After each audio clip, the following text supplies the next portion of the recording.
ছাত্ৰীসকল থাম্বনেল চাই যেহেতু তোমালোকে গম পাইছাই আজি মই ছন্দ তোমালোকৰ লগত আলোচনা কৰিব ওলাইছো ছন্দ বলে বহুত টান লাগে তোমালোকৰ মই কমেন্টতো পাইছো মোক কোনোবা ছাত্ৰ জনাইছেও তে আজি মই তোমালোকক অলপ সহজ কৰিবলৈ মই ছন্দটো বুজাবলৈ চেষ্টা কৰিম তোমালোকে ভিডিওটো যদি ভাল লাগে তেতিয়াহলে লাইক কৰিবা আৰু যদি আৰু কোনোবা জানিব লগা আছে ছন্দৰ বিষয়ে তেওঁকো তুমি এই ভিডিওটো শেয়াৰ কৰি দিবা আৰু যদি পিডিএফৰ দৰকাৰ হয় তোমালোকে জানাই কি কৰিব লাগিব টেলিগ্ৰামত তোমালোকে মেছেজ দি দিবা মই তোমালোকক পিডিএফটো দি দিম এতিয়া আহা ছন্দ বুজিম ছন্দ বুজাৰ আগত আমি কেইটামান বস্তু জানি ল'ব লাগিব সেই বস্তু কিখিনি আছে আমি তলত চাই লওঁ এই ছটা বস্তু তোমালোকে জানিব লাগিব কি বৰ্ণ আখৰ অক্ষৰ চৰণ জ্যোতি পৰ্ব এইখিনি বস্তু কি হয় তোমালোকে বুজি লোৱা প্ৰথমতে তাৰ পিছত ছন্দটো কি হয় তোমালোকে অতি সোনকালে বুজি পাবা বৰ্ণটো কি জানাই বৰ্ণ মানে কি বাগধ্বনি যন্ত্ৰৰ সহায়ত উচ্চাৰিত অৰ্থপূৰ্ণ ধ্বনি প্ৰতীকক কি বুলি কোৱা হয় বৰ্ণ বুলি কোৱা হয় এতিয়া যেটো বৰ্ণ লিখিত ৰূপ পায় হেতুকে আমি কি বুলি কওঁ আখৰ বুলি কওঁ এতিয়া আখৰ আৰু অক্ষৰ দুটাৰ মাজত পাৰ্থক্য আছে জিভাৰ এক দুৰলত উচ্চাৰিত এক বা একাধিক আখৰৰ সমষ্টিক কি বুলি কোৱা হয় অক্ষৰ বুলি কোৱা হয় যেনে ধৰা তালিবিয়া হ আৰু তালিবিয়া হয় ৰস্ৰ স্ৰ আৰু হ দুটা আমি যদি উচ্চাৰণ কৰো তেতিয়াহলে আমাৰ সময় একেই লাগে সেই কাৰণে আমি যেতিয়া অক্ষৰ কম অক্ষৰত কিন্তু আখৰ বহুত কেইটা থাকিব পাৰে ইয়াত আখৰ কেইটা তালিবিয়া হ যোগ ৰ হয়নে এইকেইটা আখৰ যুক্ত হৈ আছে আৰু ইয়াত অকল এটাই আখৰ এতিয়া আখৰ হল হ আৰু অক্ষৰ হল কি স্ৰ স্ৰ কওঁতে যিমান সময় লাগিছে তালিবিয়া হ কওঁতেও একেই সময় লাগিছে তো ইয়াত চোৱা ইয়াত যে অক্ষৰটোত চোৱা দুটা কিন্তু আখৰ জড়িত হৈ আছে হয়নে এই কাৰণে একাধিক আখৰো থাকিব পাৰে অক্ষৰত সেই কাৰণে তোমালোকে এইটোক অক্ষৰ বুলি কোৱা হয় আৰু আখৰ হল কি আখৰ তোমালোকৰ যিকোনো এই যিকিটা মানে ভাঙি যাম সেই গোটেইখিনি কি বুলি কোৱা হ'ব আখৰ বুলি কোৱা হ'ব তাৰ পিছত আহা এতিয়া চৰণ কাব্যৰ একোটা স্বয়ং সম্পূৰ্ণ অৰ্থবিশিষ্ট বাক্যক কি বুলি কোৱা হয় চৰণ বুলি কোৱা হয় যেনেকৈ চোৱা হে ঈশ্বৰ তুমি হোৱা জীৱনৰ পোহৰ বা জীৱন পোহৰ এই গোটেইখিনি এটা কি হৈছে তোমাৰ স্বয়ং সম্পূৰ্ণ অৰ্থবিশিষ্ট বাক্য হৈছে মানে বাক্য এটা কমপ্লিট হৈছে এইটো কি বুলি কোৱা হ'ব এক বুলি দিছো ইয়াত দেখো মানে আচৰিত বস্তু জগতৰ এইটো এটা কমপ্লিট হৈছে বাক্য এইটো এটা কি চৰণ ইয়াত কেইটা চৰণ পালো দুটা চৰণ পালো মনত ৰাখিবা মানে এটা অৰ্থ সম্পূৰ্ণ বাক্যক আমি কি বুলি কৰো চৰণ বুলি কওঁ ঠিক আছে বুজি পালা চৰণটো বেছিকে দৰকাৰ পৰিব চৰণ আৰু অক্ষৰ এই দুটাই বেছি প্ৰয়োজনীয় হ'ব তাৰ পিছত আহা কি আছে জ্যোতি শুনিবলৈ হুৱালা হোৱাকে কবিতা গাই যাওঁতে য'ত বিৰাম পৰে তাকে জ্যোতি বোলে এতিয়া চোৱা হে ঈশ্বৰ তুমি হোৱা ইয়াত এটা কি পৰিলে জ্যোতি পৰিছে জীৱন পোহৰ এইটো এটা জ্যোতি পৰিছে দেখো মানে আচৰিত ইয়াতো এটা জ্যোতি পৰিছে তাৰপিছত বস্তু জগতৰ ইয়াতো এটা জ্যোতি পৰিছে ইয়াত জ্যোতি কেইটা চাৰিটা মানে য'ত য'ত বিৰাম ল'ব লগা হৈছে তাতে আমাৰ কি হেৰি হৈছে প্ৰয়োগ হৈছে জ্যোতিৰ প্ৰয়োগ হৈছে সো ইয়াত তোমালোকৰ এটা দুটা তিনিটা চাৰিটা জ্যোতি পৰিছে এতিয়া পৰ্ব আৰু জ্যোতি বুলি কওঁতে একেটাই হয় চোৱা কেনেকে কবিতা গাই যাওঁতে য'ত বিৰাম পৰে সেই অনুসৰি এটা খণ্ডক পৰ্ব বোলে য'ত বিৰাম পৰে মানে ইয়াতো বিৰাম পৰিছে ইয়াতো বিৰাম পৰিছে য'তে বিৰাম পৰে সেইটো হ'ব জ্যোতি হ'ব আৰু তাতেই হ'ব কি পৰ্ব এটা পৰ্ব সমাপ্ত হৈছে যেনে হে ঈশ্বৰ তুমি হোৱা এটা পৰ্ব জীৱন পোহৰ আৰু এটা পৰ্ব দেখো মানে আচৰিত আৰু এটা পৰ্ব বস্তু জগতৰ আৰু এটা পৰ্ব কেইটা হ'ল মুঠ চাৰিটা পৰ্ব হ'ল এতিয়া কি মনত ৰাখিব লাগিব তোমালোকৰ চৰণ মনত ৰাখিব লাগিব চৰণ কি হয় তাৰ পিছত ৰাখিব লাগিব পৰ্ব তাৰ পিছত ৰাখিব লাগিব অক্ষৰ এই তিনিটা বস্তু খুব ইম্পৰ্টেন্ট ভালকে বুজি ল'বা অক্ষৰ হৈছে কি ধৰা কোনোবা এটা আমি আখৰ পঢ়োতে যিমান সময় লয় সেই আখৰটো যদি সেম আখৰ চোৱা দুটা প্ৰ আৰু প আছে প্ৰ আৰু প উচ্চাৰণ কৰোঁতে একে সময় লাগিছে কিন্তু এই প্ৰৰ মাজত আখৰ কেইবাটাও আছে প যোগ ৰ যোগ প হ'ব অ লিখিলেও হ'ব প্ৰ দেখিছা আৰু ইয়াত অকল প আছে সো এইটো হৈ যাব তোমাৰ কি অক্ষৰ কাৰণ কেইবাটাও আখৰ জড়িত হৈ আছে ইয়াত বুজি পাইছানে এতিয়া নেক্সট আমি কি কৰিম চৰণটো বুজি পালাই যে এটা অৰ্থ সম্পূৰ্ণ বাক্যক আমি কি বুলি ক'ম চৰণ বুলি ক'ম যেনেকৈ হে ঈশ্বৰ তুমি হোৱা জীৱন পোহৰ এইখিনি হ'ল চৰণ হ'ব পৰ্ব মানে কি য'ত বিৰাম পৰিছে তাত হ'ব পৰ্ব অক্ষৰটো বুজি পালাই ইতিমধ্যে এতিয়া আমি ছন্দলৈ আগবাঢ়ো এতিয়া ছন্দ বুলি কওঁতে ছন্দ কাক বোলে বুজি লোৱা শব্দৰ বিন্যাসৰ প্ৰকাৰৰ ফলত উপজা সৌন্দৰ্যকে ছন্দ বুলি কোৱা হয় যেনেকৈ আমি গান গাওঁতে কি লাগে সুৰ আৰু তাল লাগে তেনেকৈ আমাৰ কবিতাও যদি আবৃত্তি কৰিব যাওঁ তেতিয়াহ'লে আমাৰ কি লাগে ছন্দ লাগে সৌন্দৰ্য বৰ্ধনৰ কাৰণে অৰ্থাৎ কথন ভংগীৰ লয় আৰু তাৰ মাজত হ্ৰস্ব দীৰ্ঘ বিৰাম আৰু যতিয়ে যি শ্ৰুতি মধুৰ ধ্বনি তৰংগৰ সৃষ্টি কৰে তাকে কি বুলি কোৱা হয় ছন্দ বুলি কোৱা হয় বুজি পালা এইখিনি তোমালোকে ছন্দ কাক বোলে সেইখিনি লিখিলে হৈ যাব তাৰপিছত মানুহৰ অন্তৰত উদয় হোৱা ভাৱ অনুভূতি আদিক লয়যুক্ত শব্দবিন্যাসেৰে প্ৰকাশ কৰিব পৰা পদ্ধতিকে ছন্দ বোলে বিভিন্ন ছন্দসজ্জাত প্ৰকাশিত ভাৱ অনুভূতি আদিয়ে শ্ৰোতা নাইবা পাঠকৰ মনত অপূৰ্ব আলোড়নৰ সৃষ্টি কৰে অন্য কথাত সুসংহত আৰু সুনিয়ন্ত্ৰিত মাধুৰ্যপূৰ্ণ স্পন্দনময় ধ্বনি প্ৰবাহৰ বিচিত্ৰমৰ বিন্যাসেই হৈছে ছন্দ ইমানখিনি নালাগে তোমালোকে এইখিনি লিখিলে বা এইখিনি জানিলে হ'ব যে কবিতা গাই যাওঁতে বা আবৃত্তি কৰোঁতে আমি যি হ্ৰস্ব দীৰ্ঘম্যাদী যি জ্যোতি ব্যৱহাৰ কৰোঁ বা যি লয় ব্যৱহাৰ কৰোঁ সেইবোৰকে কি বুলি কোৱা হয় ছন্দ বুলি কোৱা হয় ইয়াত উদাহৰণ আছে চাই ল'ব পাৰিবা পাছে তৃণয়ন দ্বীপ উপবন দেখিলন্ত বিদ্যমান ফুল ফল ভৰি জকমক কৰি আছে যত বৃক্ষমান এই কবিতা ফাঁকিৰ উপস্থাপিত শব্দসমূহ একোটা নিৰ্দিষ্ট নিয়মিত বিৰতিৰ দ্বাৰা নিয়ন্ত্ৰিত হোৱাৰ কাৰণে ইয়াৰ ৰচনা লালিত্য আৰু অৰ্থ ব্যঞ্জনা দুয়োটাই প্ৰকাশিত হৈছে এনে ছন্দসজ্জাৰে প্ৰকাশিত হৈ পাঠকৰ মনত অপূৰ্ব আনন্দৰ সৃষ্টি কৰিছে মূলতঃ ছন্দ মানুহৰ ভাৱ অনুভূতি প্ৰকাশৰ এটা উৎকৃষ্ট গুণ বুলি ক'ব পাৰি এতিয়া ছন্দ কেই প্ৰকাৰ কি ছন্দ দুই প্ৰকাৰৰ এটা হৈছে মিত্ৰাক্ষৰ আৰু এটা হৈছে অমিত্ৰাক্ষৰ তোমালোকৰ ক্লাছ 10ৰ কাৰণে কি লাগিব পদ বা পয়াৰ 1 নম্বৰ হ'ল 2 নম্বৰ হৈছে তোমালোকৰ দুলৰী ছন্দ তাৰপিছত 3 নম্বৰ হৈছে এইটো হ'ল তোমাৰ পয়াৰ বা পদ ছন্দটো হ'ল তোমাৰ এইটো কি দ্বিপদী পৰ্ব বা পদ একেই দুলৰী তাৰপিছত ছবি ছন্দ বা লেছাৰী ছবি ছন্দ তাৰপিছত লাষ্টৰটো হ'ব তোমাৰ লেছাৰীটো দৰকাৰ নপৰে তথাপি শিকি ৰাখা দুলৰী পয়াৰ বা পদ ছন্দ পাবা এইটো হ'ল দ্বিপদী হ'ব আৰু এই তিনিটা হ'ব ত্ৰিপদী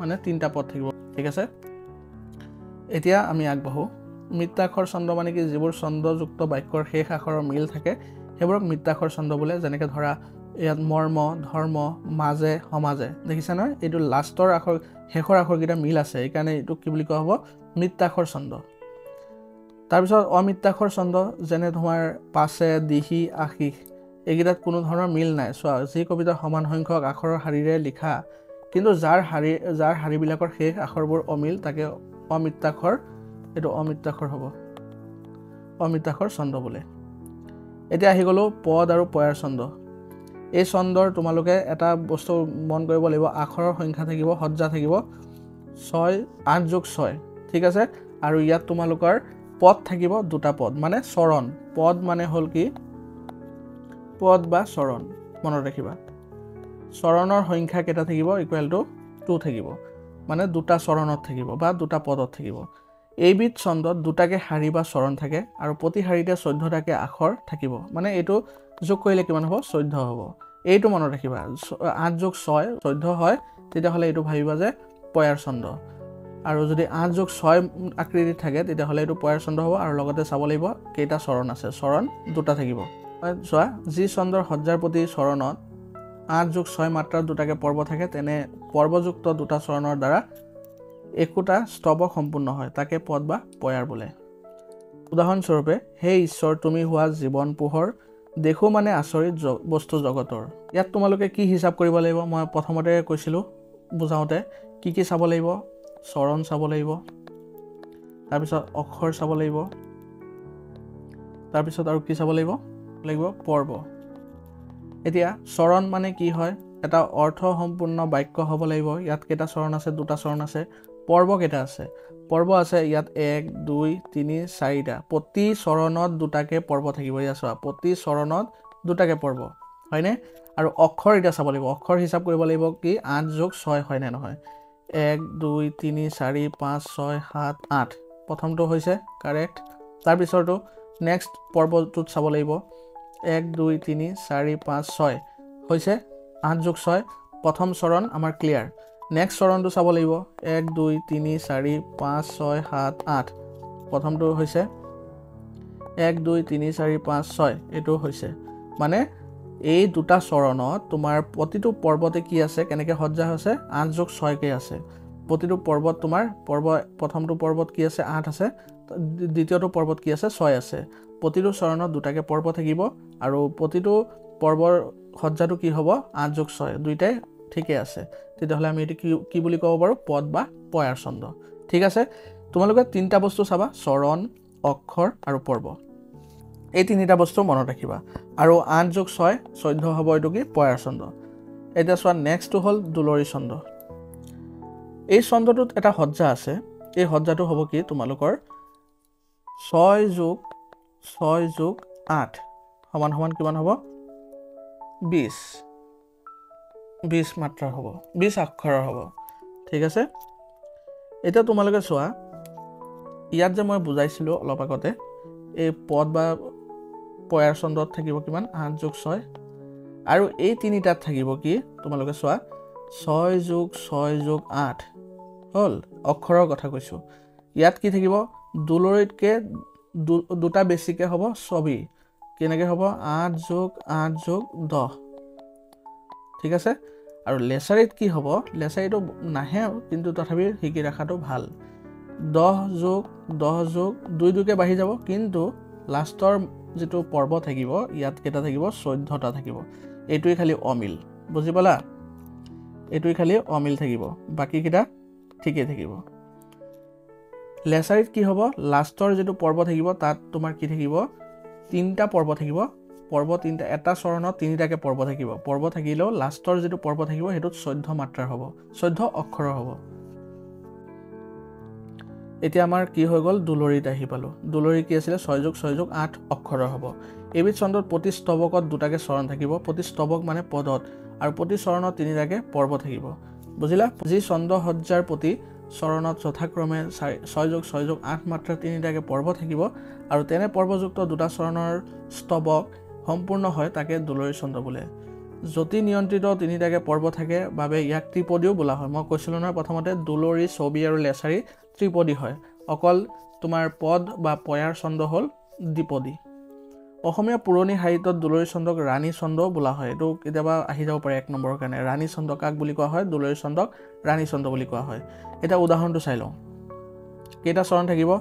চৰণ থাকিব তোমাৰ 2টা থাকিব, হয়। চোৱা, ইয়াৰ পৰা আৰম্ভ কৰি ইয়ালৈকে এটা চৰণ, আৰু এইটো এটা 2টা চৰণ। ঠিক আছে, চৰণত কেইটা পৰ্ব থাকিব? পৰ্ব 3টা থাকিব। ইয়াত এটা পৰ্ব, এইটো এটা পৰ্ব, এইটো এটা পৰ্ব। কি চাব লাগিব? চৰণ চাব লাগিব, তাৰপিছত পৰ্ব চাব লাগিব, তাৰপিছত লাষ্টত কি চাব লাগিব? অক্ষৰ চাব লাগিব। এই 3টা কথা মনত ৰাখিবা, তেতিয়াহে গম পাবা যে কি ছন্দত আছে সেইকেইটা। এতিয়া চোৱা, প্ৰতিটো পৰ্বত কেইটাকৈ আছে গণি লওঁ। 1 2 3 4 5 6 6 1 2 3 4 5 6 6 2টা পৰ্ব সমাপ্ত হৈছে। লাষ্টৰ পৰ্বটোত কেইটা থাকিব? 1 2 3 4 5 6 7 8 8টা থাকিব। এইটো সজ্জা পালোঁ। এইটো এটা চৰণ। তাৰপিছত নেক্সট চৰণতো ছেইম থাকিব। 1 2 3 4 5 6 6টা ঠিকে আছে। 1 2 3 4 5 6 6টা ঠিকে আছে। লাষ্টৰ যিটো পৰ্ব থাকিব 1 2 3 4 5 6 7 8 8টা ঠিকে আছে। এইটো মানে কি হয়? আমাৰ দুলৰী ছন্দ। দুলৰী ছন্দ। ঠিক আছে, বুজিলা বস্তুটো? ছন্দৰ কেনেকৈ তোমালোকৰ চাব লাগিব সেইটো বস্তু বুজি পালা? দুলৰীত সাধাৰণতে চৰণাত্মিক ধ্বনি মিল থাকে, যদিও কেতিয়াবা কোনো কবিয়ে প্ৰতিটো পৰ্বৰো মিল ৰাখিবলৈ যত্ন কৰে। যেনে জানকীৰ হেতু, বান্ধিলাহা হেতু, দহিলা লংকা নগৰী, ৰাৱণৰ মাত, কাটিলাহা নাথ, আনিলা সীতা উদ্ধাৰী। ইয়াত চোৱা, হেতু আৰু হেতু, আৰু ইয়াত চোৱা মাথ আৰু নাথ। এইকেইটা মিল ৰাখিছে উপৰোক্ত উদাহৰণত প্ৰথম দ্বিতীয় তৃতীয় ষষ্ঠ আৰু চতুৰ্থ পঞ্চম পৰ্বৰ অন্তমিল ৰক্ষিত হৈছে এতিয়া নেক্সট আহি গ'ল কি ছবি ছন্দ ইয়াৰ কি কৈছিলোঁ মই তোমাৰ দুলৰিতকৈ 2 2 বেছি হ'ব 8 + 8 + 10 সমান সমান কিমান হ'ব 26 হ'ল ইয়াত চোৱা যি ছন্দসজ্জাত প্ৰথম আৰু দ্বিতীয় পৰ্বত 8 থাকে আৰু তৃতীয় পৰ্বত 10 থাকে আখৰ থাকিব ছটা পৰ্বত ছন্দটো সম্পূৰ্ণ হয় তাকে ছবি ছন্দ বোলে ইয়াৰ তৃতীয় আৰু ষষ্ঠ চৰণ মিলিতান্ত হয় ইয়াক দীৰ্ঘ দুলৰি আৰু দীৰ্ঘ ত্ৰিপদীও বোলা হয় উদাহৰণস্বৰূপে ইয়াত চোৱা সপোনত কানে কানে এটা পৰ্ব কোনোবাই যেন ক'লে এটা পৰ্ব সংসাৰৰ সকলো সুন্দৰ এটা পৰ্ব এইটো এটা চৰণ এটা কমপ্লিট হৈছে এটা চৰণ কমপ্লিট হৈছে কেইটা হেৰি পালোঁ 3টা পৰ্ব পালোঁ হয়নে অক্ষৰৰ বিন্যাস কি পালোঁ ইয়াতে হিচাপ কৰি লোৱা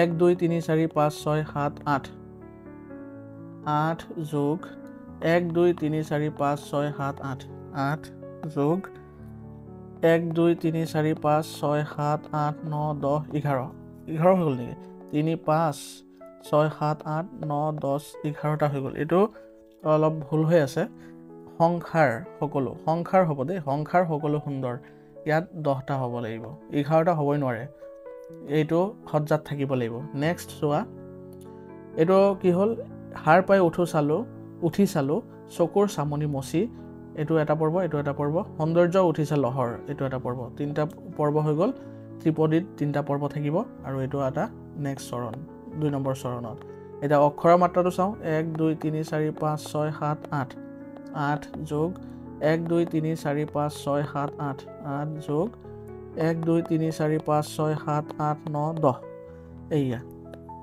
এইটো মাত্ৰা থাকিলে তুমি এইটো কি বুলি ক'ব পাৰা ছবি বুলি ক'ব পাৰা ছবি ছন্দ হৈ গ'ল এইটো তোমালোকৰ ছবি ছন্দ ইয়াত চোৱা ইয়াত প্ৰথম আৰু দ্বিতীয় পৰ্বত 8 থাকে আৰু তৃতীয় পৰ্বত 10 থাকে আখৰ আছে তৃতীয় আৰু ষষ্ঠ চৰণ মিলিতান্ত সুন্দৰ লহৰ গতিকে ই ছবি ছন্দ এতিয়া নেক্সটটো হ'ল কি লেছাৰী ছন্দ লেছাৰী ছন্দত কি কৈছিলোঁ 2 বেছিকৈ হ'ব ইয়াত সজ্জাটো চোৱা 8 যোগ 8 যোগ 10 ইয়াত 10 যোগ 10 যোগ কিমান লিখিম 12 লিখিম নহয় 14 লিখিম কিয় লিখিম এইটো লেছাৰী ছন্দত অকল লাষ্টৰ পৰ্বটো তোমাৰ চেঞ্জ হয় 14টা হয় বুজি পালা ইয়াত তোমাৰ হ'ব 34টা টোটেল অক্ষৰ লেছাৰী ছন্দটো দীঘল আৰু লেহিমীয়া নাম ঘোষা ৰত্ন নাট আদিত এই ছন্দৰ বেছি প্ৰয়োগ দেখা যায় এতিয়া তোমালোকে ক'ব পাৰা যে নাম ঘোষাত কি ছন্দ ব্যৱহাৰ হয় তেতিয়া ক'ব পাৰা যে লেছাৰী ছন্দ ব্যৱহাৰ হয় এইটো এটা প্ৰশ্ন আহিব পাৰে তোমালোকৰ কনসেপ্ট বেস্ট বেছি আহিব এবাৰ প্ৰশ্ন সেইটো মনত ৰাখিবা সেইমতে তোমালোকে পঢ়ি যাবা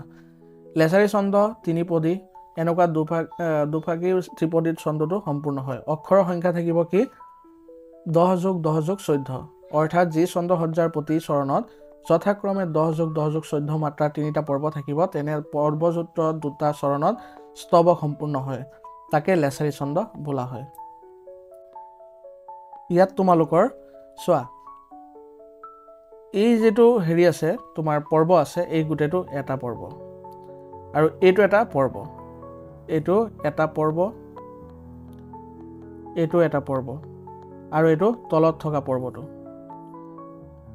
পৰ্ব 3টা পৰ্ব থাকিব হয় এই মাজৰ যেগিটা এইগিটা মুছি দিবা আৰু এই বস্তুটো থাকিব ক'ত এইফালে থাকিব আৰু লাষ্টৰ এইটো যেটো মাজত আছে এইটো কাটি দিবা এতিয়া চোৱা অলপ মিস্টেক হৈছে মই তোমালোকক পিডিএফত মই ঠিক কৰি দিম চিন্তা নকৰিবা এতিয়া চোৱা ইয়াত কি হ'ল তোমাৰ মাত্ৰাৰ সংখ্যা কেনেকুৱা থাকিব অক্ষৰৰ সংখ্যা কেনেকুৱা থাকিব 10 যোগ 10 যোগ 14টা থাকিব লাগিব এতিয়া চোৱা 14টা গণি লওঁ আগত ইয়াত তোমাৰ এই দুটা মিলি পেলা কি হ'ব এটা এই 3টা মিলি পেলা এটা চৰণ হ'ব এই 3টা মিলি পেলা এটা চৰণ হ'ব এই চৰণৰ অক্ষৰৰ সংখ্যাটো চাই লওঁ 1 2 3 4 5 6 7 8 9 10টা ঠিক আছে 1 2 3 4 5 6 7 8 9 10টা ঠিক আছে তাৰপিছত লাষ্টৰটো যেটো পৰ্ব থাকিব 1 2 3 4 5 6 7 8 9 10 11 12 13 14 হৈছেনে 14টা ঠিকে আছে ঠিক তেনেকে ইয়াৰো মাজৰ এইকিটা কাটি দিবা আৰু তোমালোকৰ পৰ্বটো এই পৰ্বটো এইখিনিত আহিব ইয়াত এটা পৰ্ব হ'ল এইটো এটা পৰ্ব হ'ল এইটো এটা পৰ্ব হ'ল তাৰপিছত চোৱা এটা অক্ষৰৰ সংখ্যা চাওঁ 1 2 3 4 5 6 7 8 9 10 10টা ঠিক আছে তাৰপিছত 1 2 3 4 5 6 7 8 9 10 এইটো ঠিক আছে 1 2 3 4 5 6 7 8 9 10 11 12 13 14 1 2 3 4 5 6 7 8 9 10 11 12 13 14 ঠিকই আছে এইটো 14টা ক্লিয়াৰ হৈছে আমি এইখিনি সমাপ্তই কৰিলো ছন্দ আমাৰ যিখিনি দৰকাৰ আছিল এইখিনি তোমালোকৰ যেতিয়া চাবা তোমালোকৰ অক্ষৰৰ বিন্যাসবিলাক চাবা পৰ্ব চাবা চৰণ চাবা এইকিটা চাই পেলা তোমালোকে কি ছন্দৰ হয় তোমালোকে ক'ব পাৰিবা ঠিক আছে আজি আমি কি শিকিলো পদ ছন্দ বা পয়াৰ পদ বা পয়াৰ তাৰ পিছত কি আছিল দুলৰি তাৰ পিছত কি আছিল ছবি তাৰ পিছত কি আছিল লেছাৰীটো নাহিলো তোমালোকে শিকি ৰাখা অসুবিধা নাই কিবা যদি অসুবিধা পাইছা তোমালোকে কমেন্ট কৰি জনাবা মই যিমানখিনি ভালকে পাৰো তোমালোকক বুজাবলৈ চেষ্টা কৰিছো খালি তিনটা বস্তু মনত ৰাখিবা এটা হল পৰ্ব আৰু এটা হল চৰণ আৰু এটা হল অক্ষৰ এই তিনিটা বস্তু ভালকে মনত ৰাখিবা যদি তোমালোকৰ কিবা আৰু জানিবলৈ ইচ্ছা আছে বা অনুভৱ কৰিছা যে আৰু কিবা বস্তু ৰৈ গৈছে তোমালোকে মোক কমেন্ট কৰিবা আৰু ইয়াৰ PDF লাগিলে তোমালোকে মোক টেলিগ্ৰামত জনাই দিবা মই তোমালোকক দি দিম @ps0803 মোৰ হেন্ডেলটোত তোমালোকে মেছেজ দি দিবা যদি ছন্দ ক্লিয়াৰ হৈছে তোমালোকে মোক কমেন্ট কৰি নিশ্চয় জনাবা ঠিক আছে ধন্যবাদ